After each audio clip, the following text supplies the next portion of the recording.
Welcome to Clinton County Uncovered, where our shared past becomes stories brought to life. Did you know that every corner of Clinton County whispers tales spun from historic threads of our vibrant Ohio community?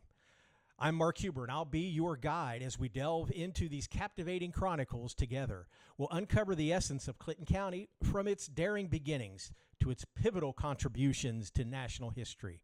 With fascinating stories of unsolved mysteries, the sports legends who shaped our identity, and daring wartime deeds, our journey will be one you won't soon forget. I'm joined today by Shelby Boatman, joined always by Shelby Boatman, who is the director of the Clinton County History Center. And this podcast hopefully will help you learn about the History Center itself, what you can find here, but also just Clinton County's history in general, what you won't see inside these walls. Shelby, welcome. Thank you so much for having me. I'm excited to be here. Yeah. So first off, we're in the General Denver Library, by the way, here at the Clinton County History Center. And first, tell us a little bit about this room. Sure. So we are in the General Denver Library, as Mark mentioned. It has actually been General Denver's library since at least 1955, when the Historical Society acquired the property.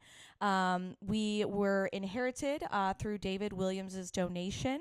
All of the books that you actually see behind you, which are over 700 books that were the personal collection of General James W. Denver and his family.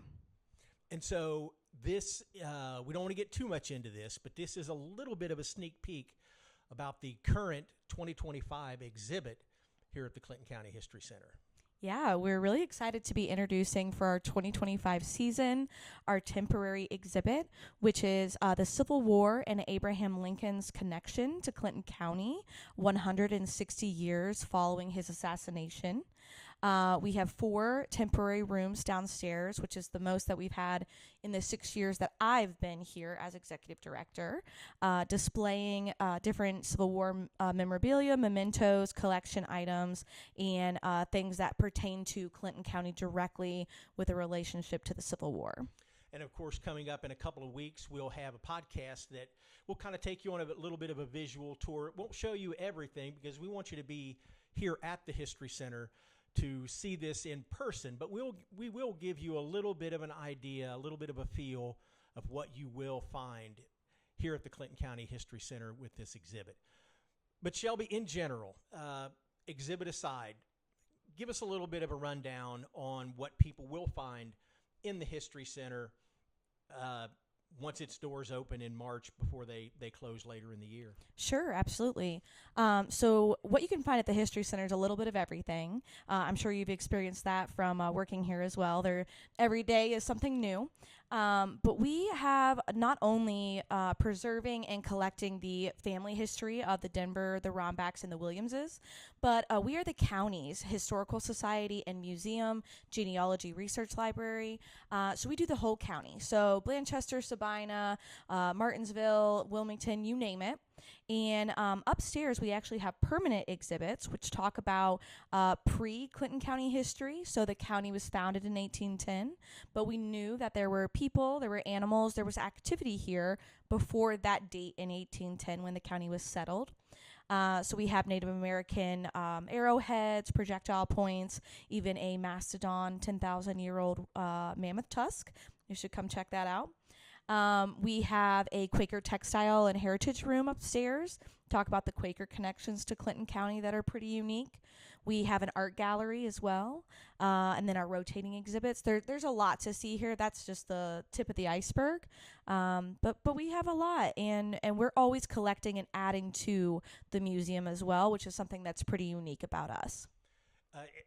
My job here at the History Center is as an archivist, and so right now I'm going through a lot of scanning of photographs and letters and just different things, primarily with the Denver and Romback and Williams families, to help get that online, which is, I know, something that you are very passionate about, getting it out there so that while we would like people to come here, we also want to make it available so that if you can't be here, you can still have that connection with Clinton County's history. Absolutely, yeah. It's very important. We have researchers all the time that are calling, wanting to access our archives, or they're from the West Coast, the East Coast. They're not local to Clinton County, let alone Ohio, that are doing papers and research materials on a variety of subjects. So we really made it our mission towards the end of last year to find a individual that we could hire that would be able to work in our archive, start digitizing our letters, pictures, things that have been donated over the last couple of years that we only have one copy of.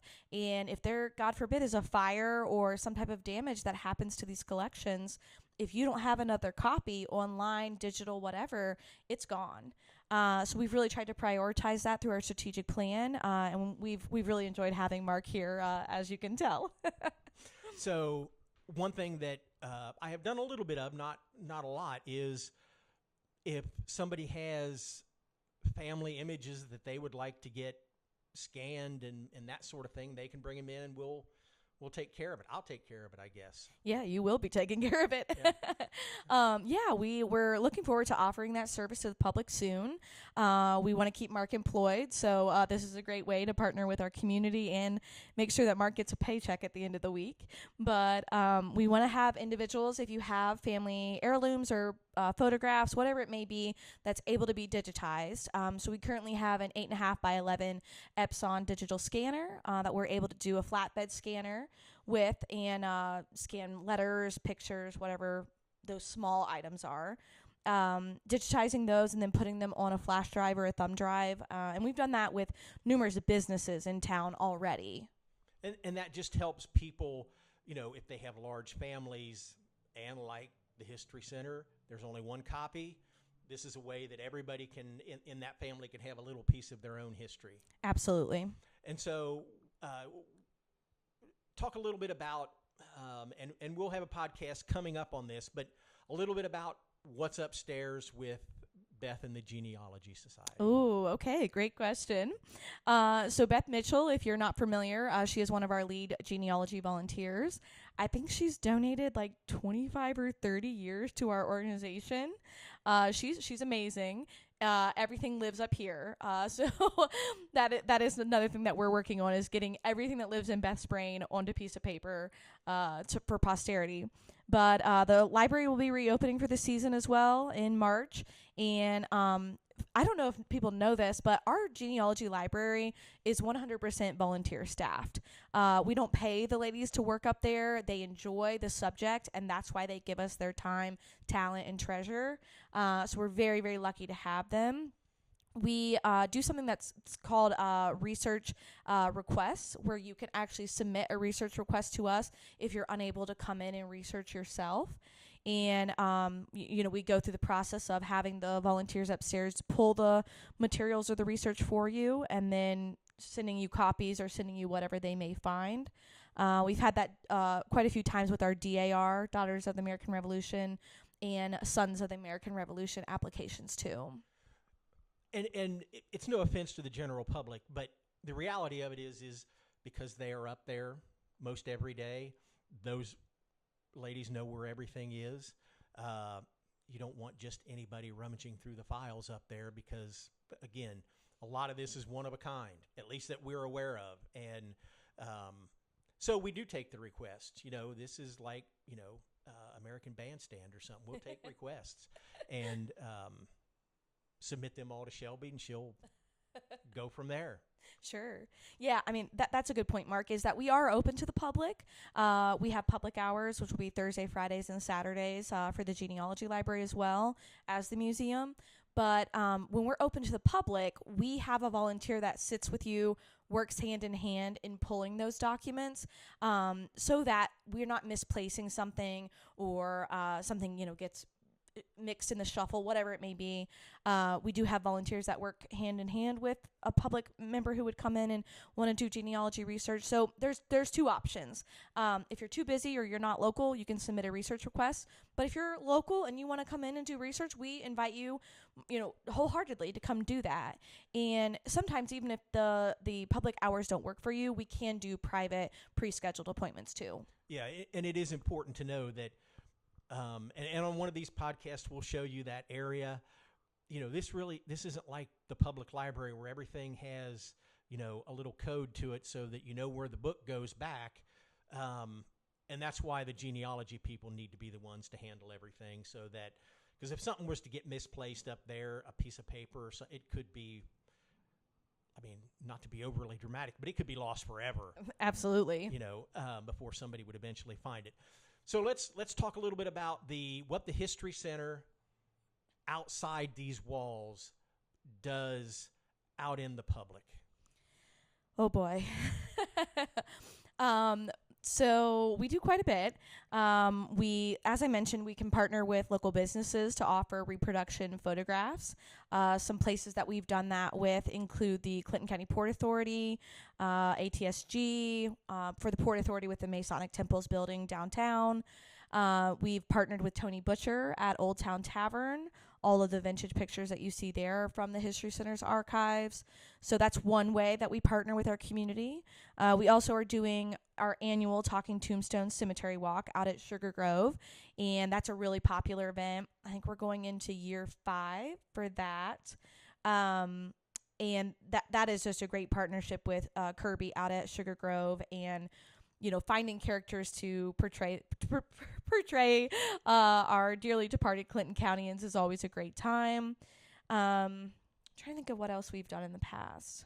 Well, I think while you're pondering that, the Talking Tombstones is, if you have not participated in that, it really is, one, it's fascinating to hear the stories, but the people that are involved that portray these historical figures of Clinton County, you can tell that there is a passion, that they really enjoy jumping into that character. You write the scripts based on the information you gather here, and then these people, many of them memorize it. Some of them will read it. By the end of the day, they've memorized it because they recite it so many times. But it's just cool because, it's not like us just sitting here. They are actually in historic garb, and I mean it's just it really is, as you walk through Sugar Grove Cemetery, which is beautiful on its own, to have these little snippets of history, to be able to learn about Clinton County. I mean, people can read things and learn, but when you see somebody actually doing it, it is really a neat thing. Yeah, that was the whole purpose of developing the cemetery walk. It was during the pandemic, so we were limited on space. We couldn't do it in here. Social distancing was just not an option at Roundback Place. So we were like, how are we going to take this outside and still do programming during the pandemic? And I have a master's degree in public history, so it's all about bringing history to people where they're at. Meeting them where they're at and encouraging them to take an opportunity to learn, but not forcing that down their throat. So our cemetery walk kind of did that, in that it gets people outside, it gets people enjoying the beauty of Sugar Grove Cemetery, while kind of, injecting them secretly with a little bit of history, which is fun. And I mean, it comes to every year going through this, part of, I think, what makes this job and the reason we call this Clinton County Uncovered is because people don't see what goes into that. A lot of time, I mean, you have to pick the historical figures that you want to cover first. Mm-hmm. So they have to be people that we have a good amount of information on. Yeah. It's not just a name. There's a little bit of history on their family and the business and maybe some event they were involved with. But then, finding their clothing historically appropriate to the period of time where they were in existence, and then planning out, finding their tombstone. They're at the cemetery. A lot of work goes into that. Probably something that, my guess is you've already started. We tend to start it around June or July, and then we have our event in early October. But yeah, it starts from the day after we end it. We always do some post grant reporting or some follow up, feedback from the community and from our staff. But it's always kind of laying in the back of my head of who we're going to do next. And each year, we cut it off at about 10 characters, but each year we want to do more than 10, but 10 or 12 is about all that we can do. So I'm always adding to the let's do these people next year list. Yeah. And so if I'm speaking out of turn, if you have an interest in history and would like to portray someone of significance in Clinton County history, get a hold of Shelby here at the History Center, and we'll see if we can line you up, because there's always a lot of people who want to participate in this, but if you want to do more than 10, can always use a helping hand in some fashion. Maybe that first time around it won't be as one of the historical characters. Maybe it'll be somebody else, because there are a few other positions on that day that people could be involved with. So, yeah, if you're interested, get a hold of Shelby, and I'm sure she can find something for you to do. Absolutely, yeah, and I would even say that please contact me if you're interested in volunteering for that event. We're always looking for people, regardless of age, regardless of gender, regardless of race. We are trying very hard to put an emphasis on multicultural or African American stories. Last year, we were unable to find an individual that would represent that character, and I'm just not willing to put somebody in there that doesn't represent that person or their life. So the year prior to that, we had George Bird and Sean Arrington from the community who stepped up and played two African American Clinton Countyans, the first black jazz musician and Clinton County black doctor who served during the 1918 flu pandemic. And it's some unique stories like that I would really like to continue telling. Yeah, and somebody who, I don't have a degree like Shelby. Mine is more from the School of Hard Knocks. But I do have a passion for history, which is, why I'm kind of glad I ended up here. But I certainly appreciate the fact that you want to be as historically accurate as you can and not just tell this story because without somebody who can properly represent. I mean, to me, it would be no different than, having a woman portray General Denver in that characterization. So yeah, it doesn't matter. Young, old, male, female, regardless of your race. This is, and each little talk is 2 or 3 minutes, maybe. 2 or 3 minutes, and you usually do it maybe 10 times. It's every half an hour for 10 a.m. to 2 p.m. approximately. So yeah, you're doing it a couple times, and usually by the end they have it memorized. Yeah, and you get your script ahead of time, and you can always practice on it and that kind of stuff. Costumes provided. Yeah, and you'll come up here and probably have a fitting here at the Historical Society. Yeah, we work with Linda Reinhardt. I'm sure you all are familiar with her. She has been a blessing, and the majority of the costumes that you see that are period appropriate came from Lincoln's Last Hour, which was the Gary Kersey play in the 90s, 2000s approximately, and Linda donated all those. I think it was over $8,000 worth of costuming to the History Center. And our program, Talking Tombstones, and other activities that we do would not be possible without those period-appropriate costumes. Shelby, is there anything else that in this initial podcast that you want to mention? Going back to what we do outside of the four walls of the History Center, thinking about that, our Way Back Wednesday pictures with the Wilmington News Journal. Make sure you watch for those. We occasionally do some contributing columnists or writing stories for the News Journal. Beth Mitchell, who we mentioned, usually does at least a bi-monthly story in the News Journal. And then we're always putting things out on our website. We're always doing other programming. Follow us on Facebook, social media, our website to learn more. Or stop in and come see us. We're happy to answer any questions that you may have. And talking about the Way Back Wednesday, I take care of those. Sometimes there's a lot of information on these. Sometimes there's not. And, there's always the disclaimer at the end that says, hey, can you tell us more? that's not in there just to fill space. I mean, that's a genuine request. Absolutely. Sometimes we really do need to know more about these photos. Mm-hmm. Yeah, our plight is that if it's not written on the back of the image or it's not documented in the paperwork that was donated to us, we have no idea. We literally have no idea, and we are working very hard to continue to add information to our collection and our archives so that in 50 years, somebody can know where, when, and who is in that image. Yeah, and the way back Wednesday, I've learned a lot on those. They're really fascinating because they'll give you glimpses of our past. They'll show pictures of downtown, areas that don't exist anymore. But as soon as you see that image, oh, wait, isn't that here? Even though the building may not be there anymore, you can still recognize enough around it to figure out, okay, where is that? And, I think one thing, a lot of this is just so timeless that, as we evolve, our history still remains in some way.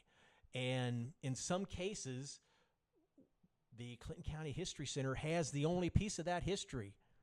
And that's important to preserve and also important to educate people with so that it's not forgotten. Mm-hmm. For sure. Yeah. So I hope you've enjoyed our initial podcast here. Every other week, that's kind of our plan here at this moment. We hope you'll take this tour through time, revealing incredible events, influential figures, and the hidden gems of Clinton County's legacy. This podcast is packed with the accounts of history that echo through generations, perfect for both history buffs and the historically curious. Don't miss out on enriching your understanding and celebrating our enduring heritage. Subscribe to Clinton County Uncovered today on your podcast app and start listening to the stories that have shaped who we are. Thanks so much for having me, Mark. I appreciate it. Thank you, Shelby. Thanks, everybody. Have a good day.